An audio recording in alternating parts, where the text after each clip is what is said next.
Hey, Liron here. I want to share with you my personal #1 exercise for hugely improving your sketches. Okay, this is the thing that has served me for over a decade now of sketching, and it just brings results. It just makes all of your work better, whether that's sketching, by the way, or even drawing and inking, whatever it is. And that is gestures. When you want to sketch something, when you want to draw something, or even paint it, there is this tendency to get so caught up in the details of what you're looking at that what ends up happening is you miss the overall picture. And that missing of the overall picture is exactly why the end result doesn't look satisfying. So let me show you how, with a couple of simple examples, you can represent gesture, motion, movement, whether that's, nature, more type of natural animal scene, whether it's people, and it's just really fun. I'm gonna zoom in because I really want you to see what I'm doing here. Now I'm holding my pencil like this, okay, from above. It just makes it a lot easier, okay? If you do it like that, you can still do it. But let me show you what it means, right? So look at this bird right here. Can you represent just the entirety of the wings with one swipe of your pencil? The answer is yes, right? So here we go. This is the shape we're seeing, right? Now, the beautiful thing about gestures is that you can use this as a setup tool to make things look so much better. So here's what I feel like is the movement of the head, kind of like this. See? You see this? It just goes swoosh like that. I'm looking at this bird right here. Okay? And the beak goes kind of like this. Now, we can start establishing the wing here. So the wing goes down and kind of back, like that. And I have represented essentially the shape of the bird with some simple lines. And look at how, especially with nature, this becomes so important because it allows you to capture the essence of what you're looking at instead of struggling to draw the contour lines. That's the huge problem. When you try to draw this wing and you don't even have something to rely on, you're just drawing the feathers like that, and you're hoping, right, this shape, you're hoping for it to work out. Forget about that. What a master does and an expert does, and this is what separates a lot of people's work from others, is they can see the overall pattern of things, whether that's in the shape or in the values or in the colors. This is huge. So if we continue developing this bird, there's the two little birdie legs, like this. And based on that, by the way, I can start putting in the details and the specifics. So the wing goes up and then down. Notice there's a hierarchy of shapes. First, we have this long curvy shape, and only then we have the specific dent like that you can see a bit of here due to the anatomical structure, right? And then, if you want to be more specific on the feathers, you can start establishing them. So the movement, the direction goes kind of like this, right? Same for these feathers. You can start kind of hinting at where they're going to be. You can draw the head and be a little more specific, right? There's the beak, and then it connects to the body. Maybe the body is a little thinner, right? And there's the tail here at the back, and you essentially captured the essence of the bird. Let's look at another one, then we'll look at a person. So look at this bird, right? Right here. What can we do to kind of capture, like, what's really popping for you here? For me, it's that shape of this wing, right? It just kind of goes out like that. And even in the lower section, there's this interesting kind of swoosh here. And then it goes almost the other way, swoosh here. And look at this, right? And then from there, you can start connecting. Look at this line. It goes straight into the head, straight into the head. So it goes like this. And then the beak goes like that. Now, you might have noticed something very interesting about what I'm doing here. It's really not accurate science, and that's what makes gesture drawing tricky. But it's also what makes it the easiest thing in the world, because you don't need to analyze stuff. You don't need to be big-brained. What you need to do is follow this feeling. Whatever you feel is the motion. And you know what? Here it's quite simple, right? It's just a rounded shape. Just a rounded shape, okay? So it's a bit of a matter of developing the feel for it. Once you have it, though, it's so easy to just go back to it and capture things accurately, right? Like, why did I decide that this line represents the beak? I'm not sure, but I decided that this line is enough, right? It's a matter of feeling, experience however you feel about it. And even if you exaggerate them or change them, right, these are the legs, you see the motion is there. It feels like the bird is landing, right? The strength of the motion is there. So let me kind of go over some lines. My pencil is relatively a light one, so it's not going to be super strong, but I'll just develop this a bit into visual concept. So I'm still not really sketching out the final details, or I'm not going to even, but I'm just to show you a bit of like the developmental process, right? This is the beak, and these are the legs, and you can kind of get rid of, this is a terrible eraser, by the way, but you can kind of get rid of some of the unnecessary lines just to make the impression clearer. And you see how the impact is there. It's very clear what's going on. This is huge. And one more thing people are worried about is proportions, right? Like, how do I know how long to make this wing and where to get this line? And I don't have a full answer for you. What I can tell you is it's also a matter of feeling and experience. You learn with time. So for example, right, I put in that first line for the wing, like so, right? And then when I look at this curve right here, I'm like, okay, it's kind of halfway through the wing. So I'm just gonna, throw it in there. I actually started with the lower section. So the lower section went like this to the middle. And then all I had to do is connect these two dots with the shape I'm seeing. And these are simple shapes. It's ICS, basically. That's all the curves you care about. This is a C curve, right? That's all you care about. This is a bit more of an S curve. So C, if you look at the whole shape in its entirety. But these are the shapes you're looking at. Very simple. Is it a C? C? Is it an S? Or is it an I? Some lines are straight sometimes. This is most of what you're looking at. And you get a feel for it, right? I noticed that this line right here neatly leads me to the head. Can you see that? It just kind of works. See the little pencil line I put there? So I went with that motion. I moved it across over this part of the wing and stopped somewhere. Could I have been even more inaccurate? Go all the way down to here, put the beak here? Yeah, I could. It's not the end of the world.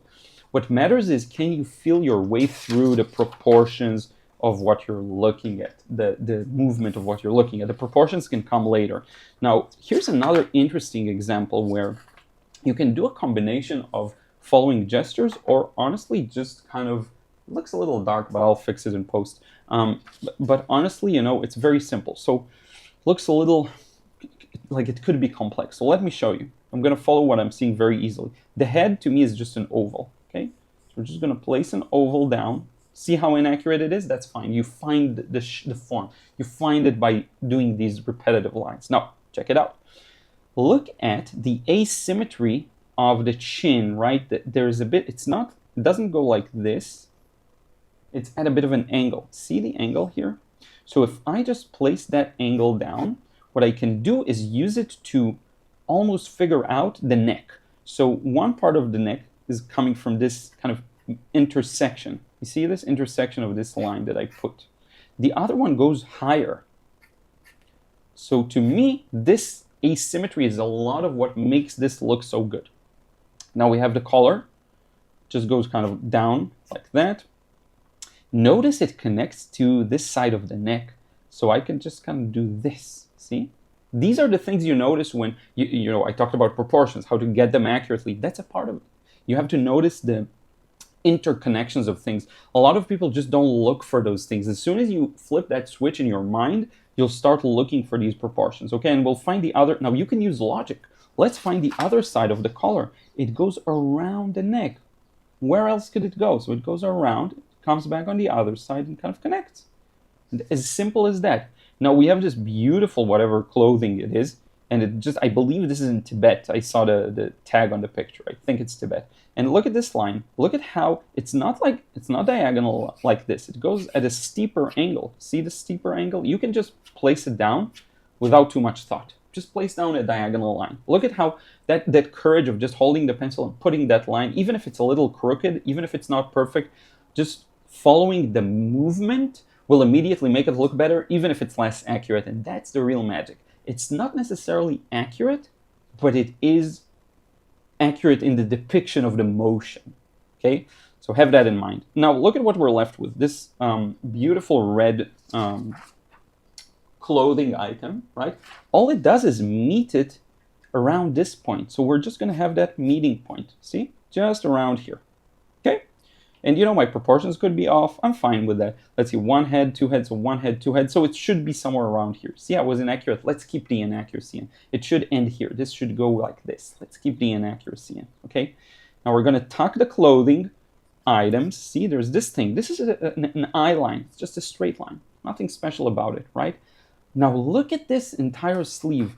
Can be quite tempting to try and draw it, right? So I'm going to draw this part right here and go back and go out. But look at what we have here. We have a nice little motion. So I can just kind of capture this motion first and then worry about setting up the different shapes within it. So look at what I'm seeing. I'm seeing a rounded shoulder here. And from that, it kind of goes out. See this?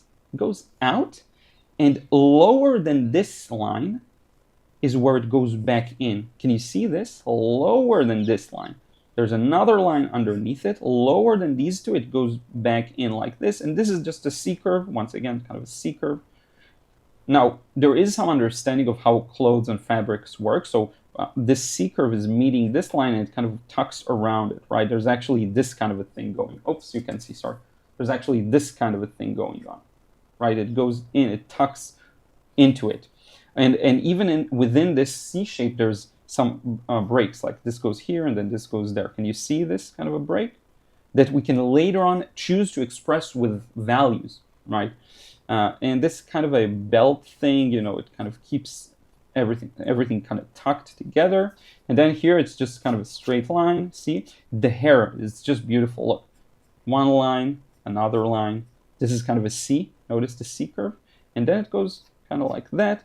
And look at how majestic details look when you're able to capture their motion. This is so important with hair, with waves, with birds, with things like that. But it's actually present everywhere. We'll see this now everywhere. Now from this corner that we've reached to, if we just take a bit of a left, we find the other arm. So the other arm reaches all the way down to here, and we'll just connect it. And then the sleeve goes up, and then the actual hand is here. This hand is totally buried under the sleeve. Now, do you notice how this little proportional mistake we did of elongating this area? It still looks good. It just looks like a body that's proportioned a little taller, right? It still looks good, though. And we can look at the hair here on the face. It's going to be really majestic. You know, the wind, you capture that kind of a feel. You can exaggerate that. See how I exaggerate that? These lines come with a lot of experience. I'm not going to lie, right? So I've drawn these kinds of lines so many times now. It's pretty much second nature. So I can tell that this goes like this and this goes like that, and it creates this interesting impression. You can even go even wilder on the face itself, right? I'm not going to get into the actual details of the face because that's going to require a whole different set of accuracy and skills. But for now, we're going to keep this simple. Look at that. Even the earrings kind of wave in the wind. We have this extra, I don't know if it's a hoodie or a different detail here at the back. And look at how beautifully we captured this thing. It's quite accurate, you know. This person is, maybe it looks taller here or you know, a bit different, but all the details are here. And then you can break apart these little details we talked about earlier, right? So this line, then this wraps around, and you have this little diagonal line that connects. But the reason it looks good now is because we had that underlying movement that is an overarching thing. If you were to draw these lines separately, you probably would have lost that accuracy in the movement, okay? And if you want to just give this a bit more life, you can actually just go ahead and add a bit of, you know, something to show the hair. The hairline here, see it just looks so good. You can make the hair even more like wild, right? Let's make it completely fly in the wind, right? You can do whatever you want here as long as you kind of have, you know how to place down the gestures, right? And then the details inside the gestures, those can be a little more methodical, right? So you see these circles, you can place those down a little more accurately and a little more, you know. You can even use a stencil if you want, or, you know, what you call these shapes. You can use pre-made shapes. You can use those too. But to get the overarching, the movement, the motion, that's where you get it. And believe me, this feeds into your paintings too. This feeds into whatever media this feeds into sculpting. This feeds into a lot of stuff. It can even be translated to other types of art, like writing.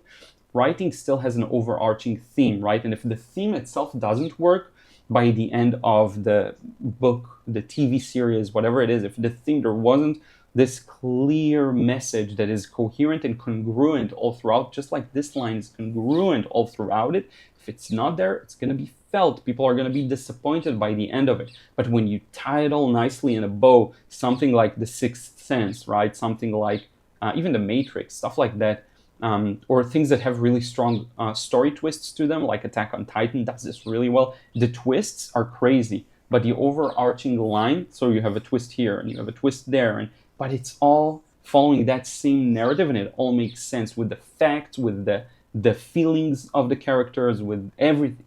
So this is even could be translated in a multidisciplinary way. I hope that makes sense. Master this thing, and all the doors open up to you. Everything. It will just look fantastic. On top of this, you can transfer this onto a watercolor paper and paint it. You can do whatever you want with this, really. You can turn it into digital illustration. You can do whatever you want with it, and it will look fantastic because the foundation is solid. I hope this was useful. Thank you so much for checking out this video. I will put a link to my Patreon below if you want to receive credits at the end of the videos. Go over there, you can put $1 in and you get credits, but there are tiers if I'm not mistaken, and you do get access to some exclusive content, some behind the scenes stuff. I hope you'll check it out. Thank you so much for watching this one. I will see you in the next vid.